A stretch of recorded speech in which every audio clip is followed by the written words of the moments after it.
Здравейте! Казвам се Йордан Нотев и в професионална гимназия по лека промишленост и икономика Атанас Буров, град Горна Оряховица, записах през 2012 година за специалност оперативно счетоводство. Изборът ми беше главно повлиян от баща ми и дядо ми, които са счетоводители, но и аз самия имах желанието да се потопя в тази сфера.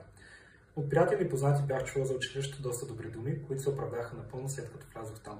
За 5 си години в училище успях да се развия изключително много както професионално, така и личностно. Нещата, които успях да науча от професионална гледна точка, успявам да прилагам и в момента, тъй като работя като счетоводител в кантора в град Варна. В тази връзка искам да благодаря на всички учители за тяхното старание, за комуникацията с тях и за всичко, което успях да получа като знания и като развитие. Благодаря ви!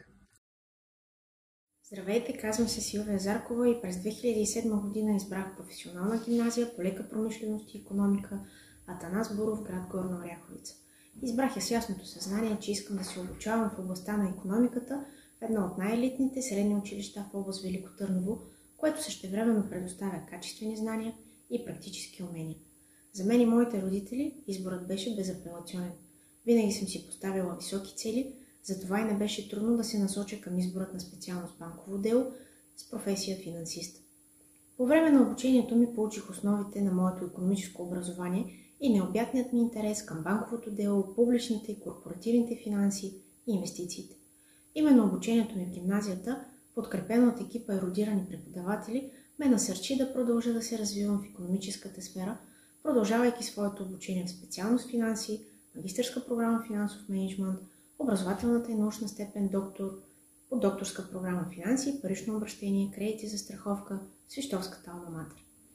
Вървейки по образователната и кариерна стълбичка, днес съм част от преподавателския състав на първата българска финансова катедра, като същевременно съм и експерт в ресор икономика и управление на Асоциацията на младите учени в България.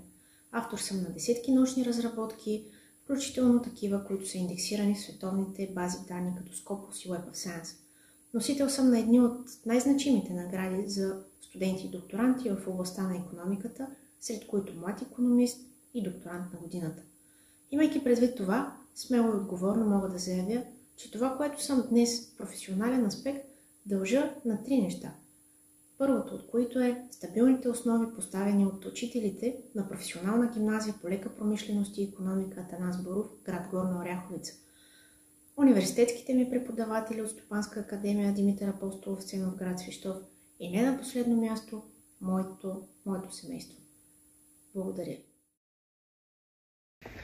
Здравейте, казвам се Добромир Чулков и през 2012 година аз и много мои съученици взехме решение да се запишем в професионална гимназия по лека промишленост и икономика Атанас Буров, град Горна Оряховица. Избора ми беше повлиян главно от счетоводителската професия и работа на бюро.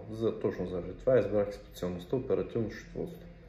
За училището се носи слава на едно от най-елитните такива в областта, а за 5 години прекарани там, учителския колектив успя да ме обучи и да разпаля в мен желанието да се развивам в сферата на счетоводството и на икономиката, макар и във военното дело. Искам да благодаря на всички мои преподаватели за отделеното време и търпение, което имаха към нас и да им кажа, че без тях нямаше да се